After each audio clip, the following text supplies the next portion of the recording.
The rhythm of healing, the Octave's method. O is for observation, through stillness we find meditation and breath work that quiet the mind. In silence we listen, the answers are clear, awareness emerges, dissolving the fear. C is for compassion, for self and for all, embracing the good, the struggles, the fall. With kindness we grow, we nurture, we mend, learning to love ourselves as we extend. T is for therapy, a path we explore. Daily we practice unlocking the door. From journaling to mindfulness, healing begins. Each step is a victory as peace settles in. A is for animals and laughter so bright, like children at play, their joy taking flight. With playfulness and movement, we rediscover the way to heal through the fun that we often delay. V is for victuals, nourishing and pure, detoxifying the body and keeping us sure. We choose what we eat with intention and grace, fueling our journey at our own pace. E is for exercise, where movement is free. We stretch and we bend in sweet harmony. Flexibility grows with choices we make, in strength and in stillness our bodies awake. S is for socialize, where self-growth begins. Others reflect our triggers and the places within. Through relationships, our true selves we find, growing and healing with each tie that binds. The Octave's method, where all behavior makes sense. We just need to find the sense it presents. We just need to find the sense it presents. We just need to find the sense it presents.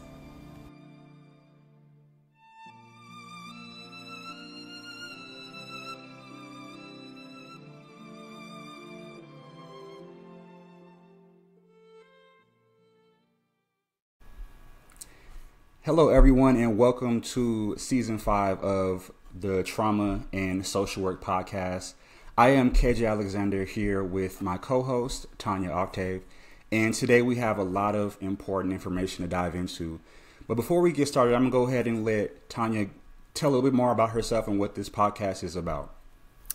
Hi, everyone. My name is Tonya Octave, and we are going into Season 5 of Trauma and Social Work Podcast, where we will be discussing and diving deep into my book called Heal the Mind, 7 Strategies Towards Mental Wellness, Happiness, and Success, Exploring Trauma, Mental Wellness, and Ways to Live a More Balanced Life.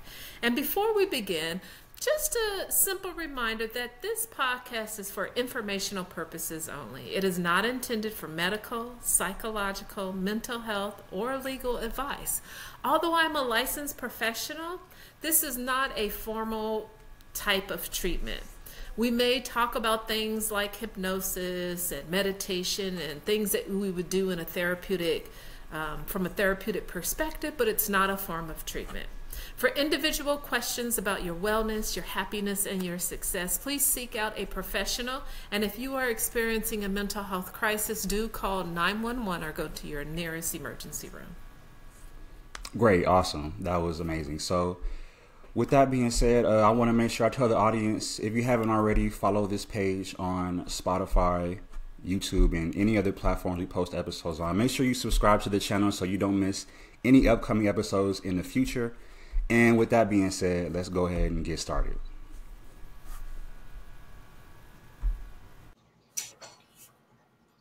Hello, everyone, and welcome back to the show. This is the Trauma and Social Work Podcast.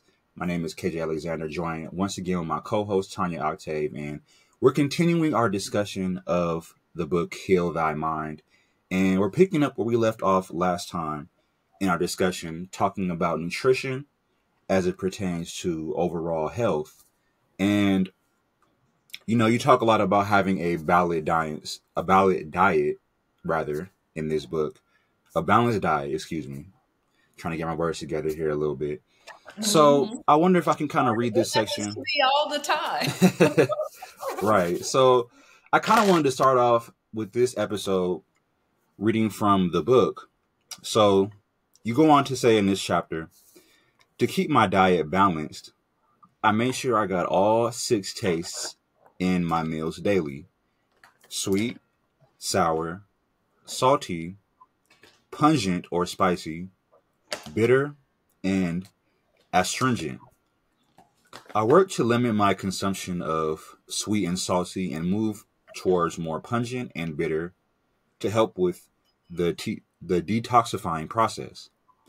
Additionally, I prepare meals that were more consistent with a high alkaline diet, taking cooking classes, learning new recipes, and joining other raw vegan communities were ways to educate myself. I read various books to help support the transition, talked more with farmers, and took a few tours. I have co-created meals so tasty that I have been amazed, and I have created meals that I would not eat again. I limited my time watching TV, especially commercials, to help me stay focused. Now, keep in mind that I am still in transition. I worked on my thoughts and food preparation. For me, this is not only a behavioral change, but a spiritual transformation. I believe I am godlike, and I want to consume physical, mental, spiritual foods that honor God. So I believe this section was very relatable for people who may still be in that transition phase of trying to unlearn and relearn different habits as it comes to their diet. So you mentioned the 6 tastes and you talk about trying to maintain a balanced diet.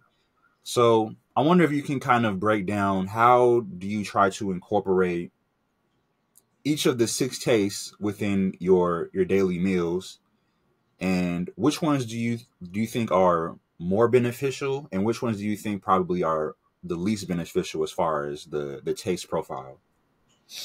When I learned about the 6 tastes, it was in the path of Ayurvedic medicine and being a practitioner guided by that treatment modality, which is really influenced by our Indian culture.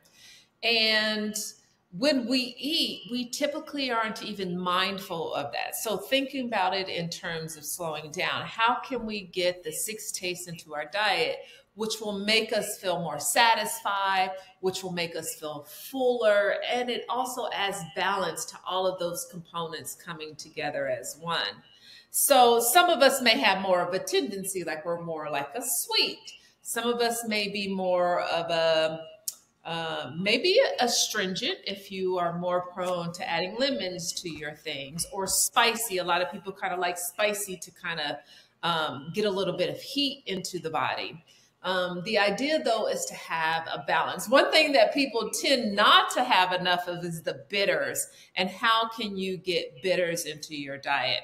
So one of the things that I usually create for my morning or afternoon sweet, although I will have this a little bit later on today because I'm just now making it, will be like a milk. So it'll be it could be an oat milk, it could be a flax milk, it could be some type of seed milk that you create or that you buy from the store, hopefully in some sort of organic range. And then I add beautiful things like chia seed to it.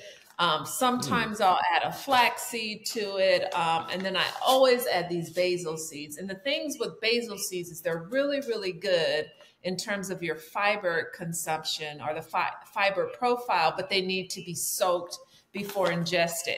With your flax seeds and your chia seeds, you can add them without soaking it. So this is when I came Okay. up with this dish with the milk, and then I'll stir it and soak it. And some of the other things that I'll add to it is the cinnamon. So this isn't a cinnamon jar. These jars are just kind of where I keep everything so that they're accessible to me. and then I label it, and I'll even say like cinnamon, and I'll label it for regulating blood sugar. So even Okay. if you have low blood sugar or high blood sugar, it helps to regulate it. And I'll just take maybe like half a teaspoon. I kind of do a little bit more of that, and I'll pour it into there. And then for digestive health, I've been really playing around with aloe vera recently, from the Okay. plant in the gel form. Um, it takes some getting used to. If you do it like in your kitchen, the taste may not be very pleasing Yeah. to the palate, but the powder form I found to be very good. So, I just put it in my little bowl, and then I kind of add aloe vera on it. And I'll do just probably a little bit less than the cinnamon, um, and put it in there. And I really felt that it helps with digestive issues. Also, if you're having issues in terms of not going to the bathroom, number two, that type of stuff, very consistently, then I would recommend something called slippery elm. And that's an herb. And what I use is slippery elm bark. And I keep it in the jar, and then I would just add it. And what I would do to this is I would just kind of mix it. Now, I don't necessarily have a spice in this. The aloe vera in the powder form can be a little bit bitter, but I may even add a dandelion root, which is really, really good. I have a roasted one that I add, and kind of is also kind of like that in terms of the color and the texture. I may add that to it. And then there's a couple of other herbs that I may have to make this drink. And then what I would do with this drink is I would just simply put it in the refrigerator. The next day I would drink it, or in 8 hours. So I'll have it later on today. And so then it kind of gets like this Mm. cinnamony taste. And this is really even like better than I think like a protein shake or buying things. And this is something you can grab and take it in the morning or to work or something like that. If you're rushing, Yeah. you can make it the night before, and it just makes it a lot easier.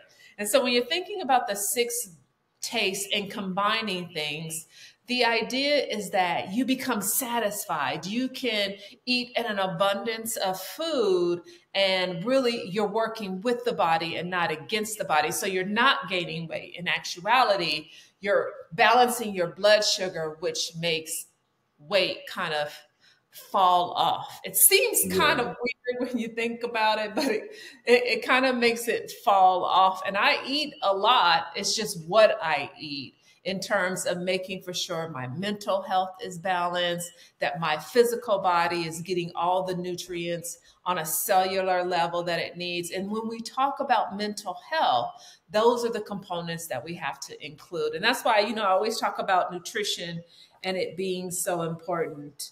Yeah. Absolutely. Another thing I noticed, and I'm kind of curious about your thoughts with this, is I have stopped watching TV as much as I used to. So there might be a day or 2 days where I watch TV, and I really try to avoid the commercials.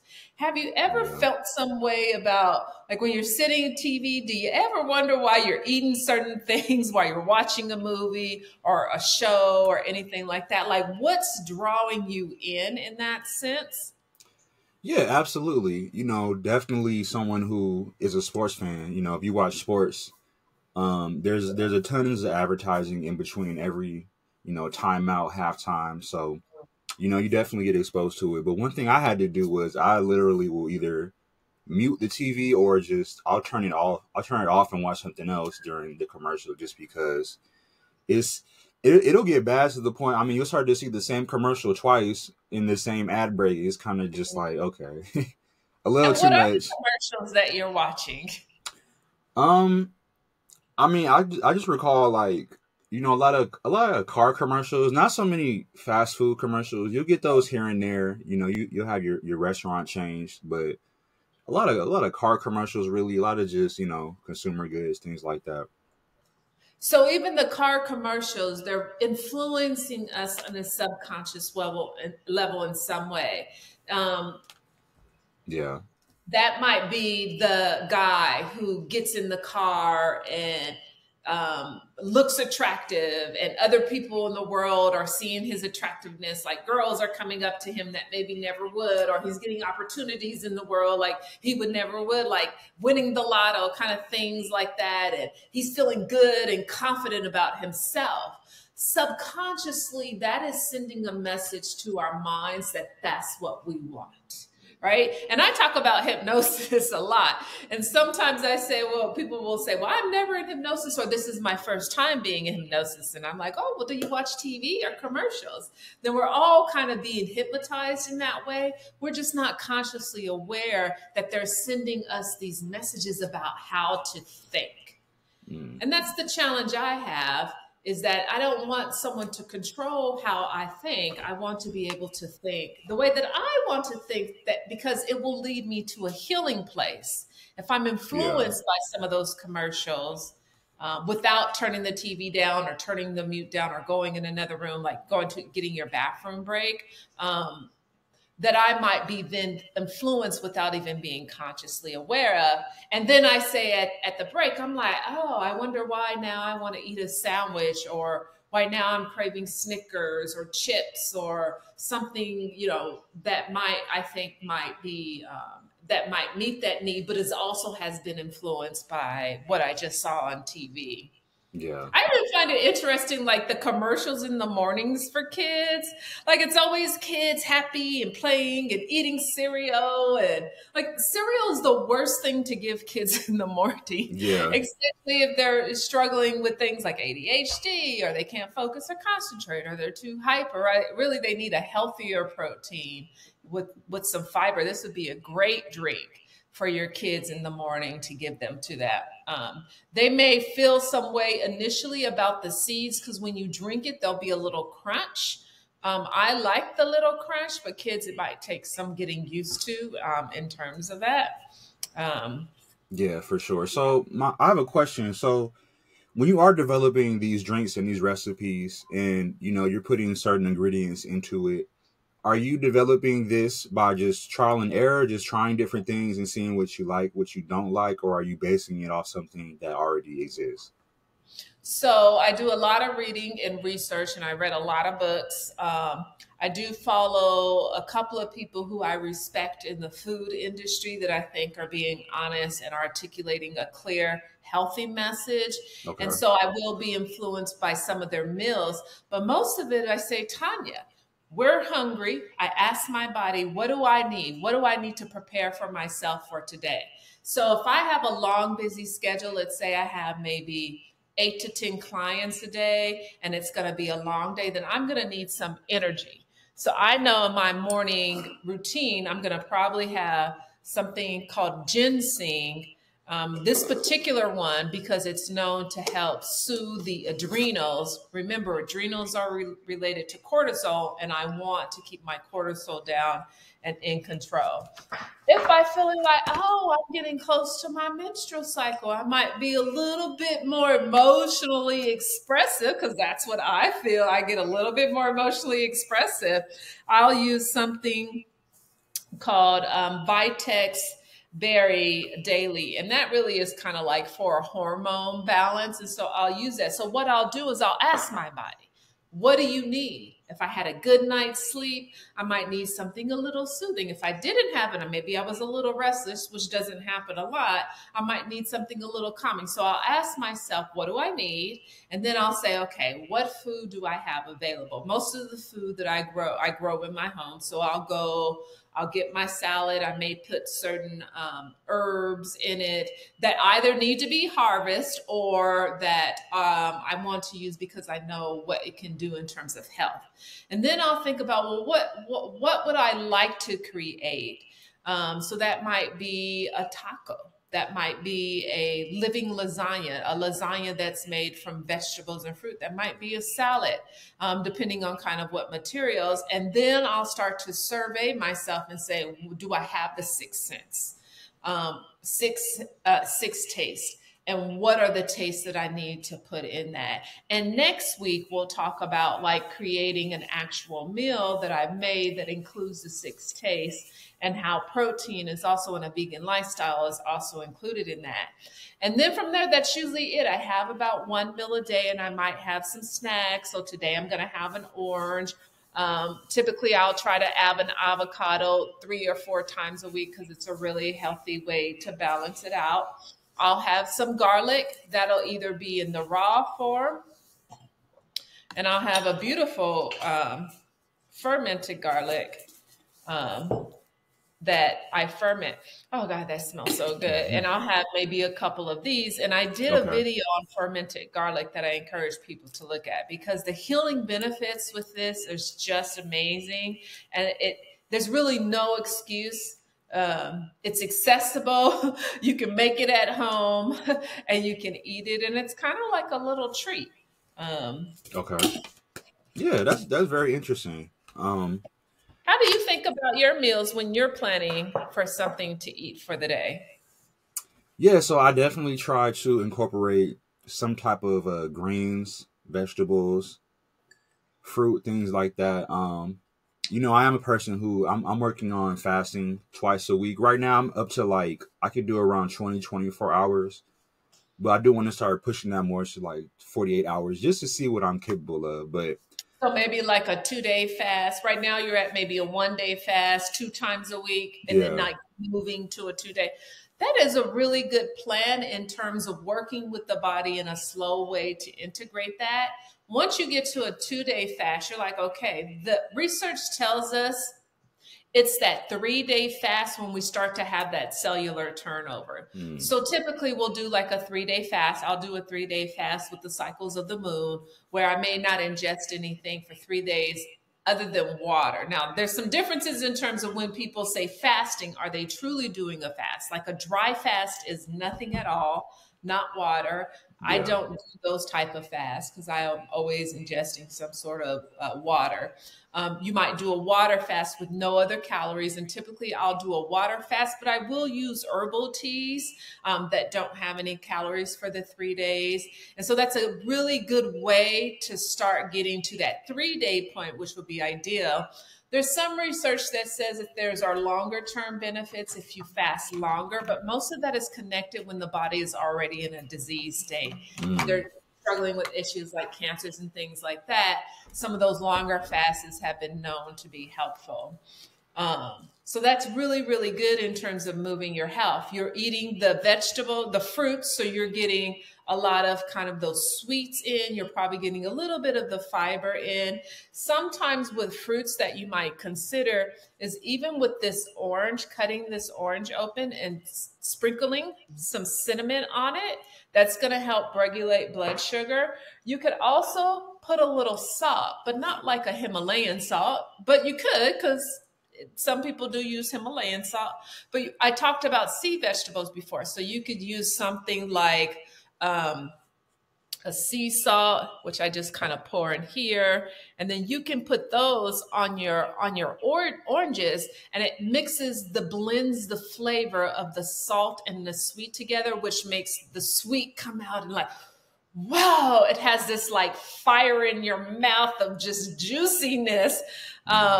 The other day I had posted a video on watermelon.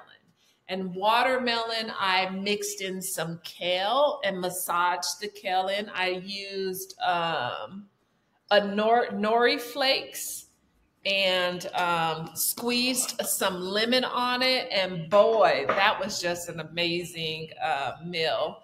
And so nori flakes look very similar too, in terms of they're just kind of like really crunched up and things that you can kind of add. Okay. Yeah, that's definitely something I would not have considered at first, but now that it's been brought to my attention, it definitely is something I would consider. So, yeah, I mean, we talk a lot about vegetables in this book, and you know the different types and benefits and what to look for as far as, you know, nutrients and vitamins and things like that. So, and like you said, like I'm not necessarily somebody who's dealing with any health issues. I use fasting as a tool just to try to maintain health. And even back to your original question. So So typically, like, yeah, I do eat foods that may not necessarily be considered the best health wise, like, you know, pizza, things like that, things that you may not necessarily eat personally. But, you know, I think it's important for people to find kind of what works for them. And the biggest thing for me was really to just not necessarily stop eating certain foods, because my diet was already somewhat decent for me, but to just start implementing more healthy foods into my diet, such as like fruits and vegetables and raw vegetables, things like that, to where I can start, and even just things like taking vitamins like straight up in, like, you know, supplement form, just to kind of give my body what it needs to continue to function at optimal levels. And with that information, a lot of information I've gotten from you personally that has actually helped me in that process. So I don't think that the narrative is that someone should aspire to be the most vegan or the most healthy when it comes to their diet. But if you can at least aspire to move towards a more healthy lifestyle, then that is truly the goal, what we're trying to accomplish here. So, well, and you're younger too, so your body hasn't been damaged as much because it hasn't been on the earth as much in terms of like other bodies, like my body. So your body is going to process it. You're exercising more, you're moving the body, you're sweating more. So you're doing things in terms of helping the whole system out, instead of like trying to put all these blocks in the body, the system of the body, and they have to kind of navigate and fight. yeah. When you think about your age group, what would be the buy-in for them to start adding healthier things, like adding more vegetables, adding fruits? And with this particular orange I just cut up, what I do is I grind my own papaya seeds. So I'll eat the papaya, I'll take the seeds out, and I'll grind them up like that. And then now I have a digestive enzyme that I can add to my food, and really good for blood sugar. So I'll keep it, I'll add it to my orange as well, and then you can get the nutrients in that. What would encourage younger people to want to move on this path, not the McDonald's path? Yeah. And that's a great question. I think that, well, it depends on the person, but I think it just I believe it starts with just exposing them to the information. You know, because you have a lot of people on, you know, social media and things like that who do food reviews. So they go to different restaurants and places like that, and they'll order for the food, and they record their experience and give their opinions on how it tasted, things like that. So I believe if we have more people, and I'm sure that there's people now, but if we just have more people who were focused on creating content and pushing out information that pertains to nutrition and different ways you can make these meals and make them taste better than what you think, then I think that would be the push in the right direction that people of my generation definitely would need. And we're starting to get there slowly but surely, but I haven't seen as much health related content as I've seen other content that is maybe less health related. So we just need to get that fixed. It's a hard fight, and it's a billion dollar industry. And so I say, in my fantasy world, Yeah.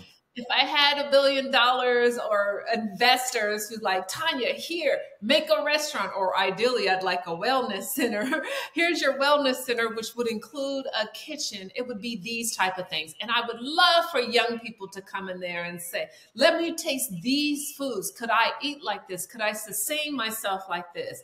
Could I sit at a table and laugh and have fun and still feel like I'm having a good time and life is great, like they do on those commercials? Could I get out of that nice car and be like, oh, ooh, look at this gorgeous orange, right? Instead of like this like sloppy Carl's Jr. kind of like hamburger that's like dripping everywhere. So like there's definitely some different ways, and it's backed by money. And so that sometimes influences the accessibility to the things that we have. Yeah. And also too, I just wanted to just quickly add, I believe also too, people like to, you know, buy products they're familiar with. So if you see something enough times, eventually you'll make an association with it. And a lot of times these decisions aren't necessarily made at a conscious level. So we just have to keep in mind that what we're seeing and the images we're constantly being exposed to do have an effect on our subconscious mind. So yeah, I just wanted to add that. I mean, it's like, look at where your fast food stores are. There's usually one, if you're in a city, on every block, and there may be two or three. And so you're seeing repetitively fast food, fast food, fast food, fast food, easy, fun, exciting, make it, de-stress after work, pick your kids up some food, go home or eat out, or, you're always constantly influenced by these easy things. What the commercial doesn't do is it doesn't tell you the full story. It says, oh, here's a snapshot. It doesn't fast forward 20 years and say, oh, look at yourself now in the hospital and your kids are by your bed crying and sad because now you're having to have a medical procedure, and how that causes more stress in the family. And now you got these medical bills, or now you got to deal with insurance in terms of that. So it doesn't tell you the long-term effects. We know the long-term effects of natural foods. We know what orange juice does to us over time. And I think that's part of why I decided, or I felt like I was born, but part of why I reconnected back with going to a vegan lifestyle. And I kind of add that in the book, is that for me, a vegan lifestyle was really about regulating and increasing energy. I have a ton amount of energy. I use no caffeine. And on the rare occasions caffeine gets into this body, woo, I'll probably be doing some marathons or something. Release stress on your immune system. It improves and eliminates chronic illness. It's related to weight loss and weight management.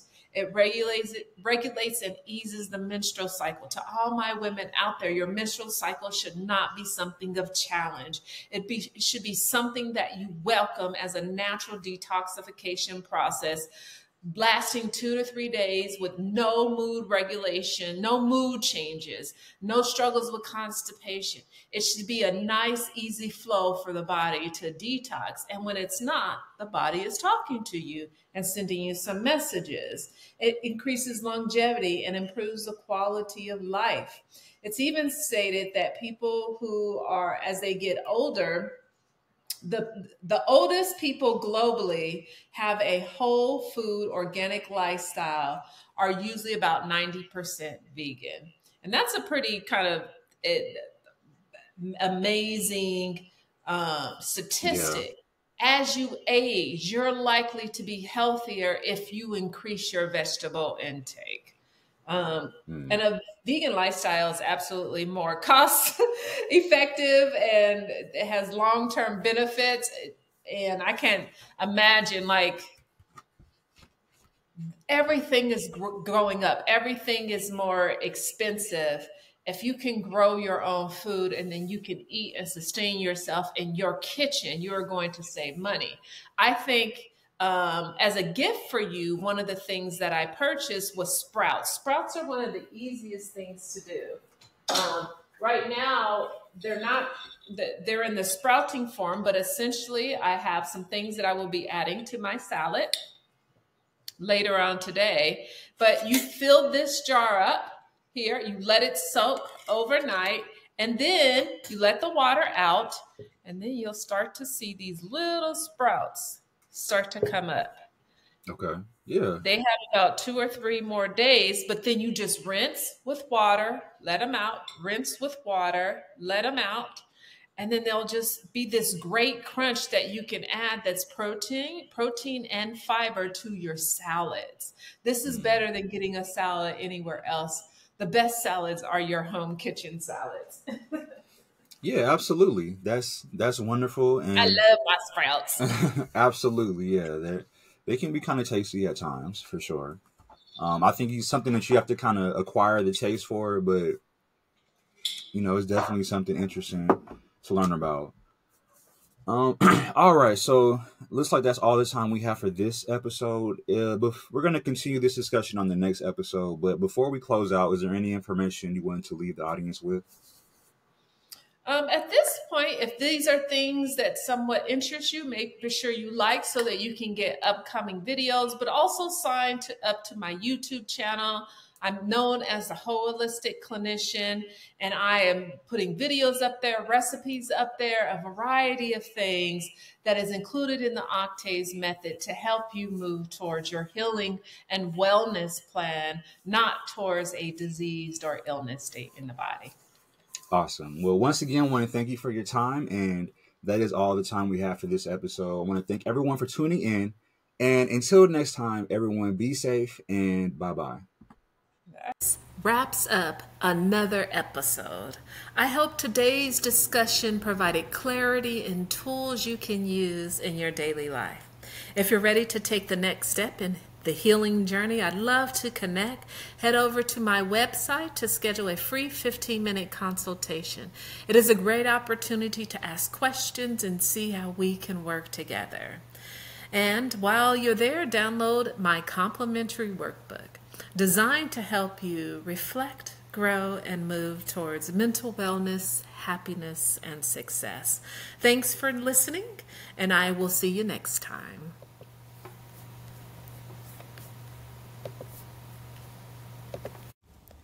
The rhythm of healing, the Octaves method. O is for observation, through stillness we find meditation and breath work that quiet the mind. In silence we listen, the answers are clear, awareness emerges, dissolving the fear. C is for compassion, for self and for all, embracing the good, the struggles, the fall.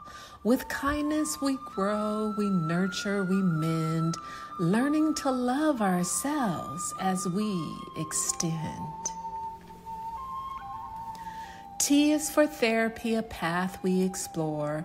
Daily we practice unlocking the door. From journaling to mindfulness, healing begins. Each step is a victory as peace settles in. A is for animals and laughter so bright, like children at play, their joy taking flight. With playfulness and movement, we rediscover the way to heal through the fun that we often delay. V is for victuals, nourishing and pure, detoxifying the body and keeping us sure. We choose what we eat with intention and grace, fueling our journey at our own pace. E is for exercise, where movement is free. We stretch and we bend in sweet harmony. Flexibility grows with choices we make, in strength and in stillness, our bodies awake. S is for socialize, where self-growth begins. Others reflect our triggers and the places within. Through relationships, our true selves we find, growing and healing with each tie that binds. The Octaves method, where all behavior makes sense. We just need to find the sense it presents. We just need to find the sense it presents. We just need to find the sense it presents.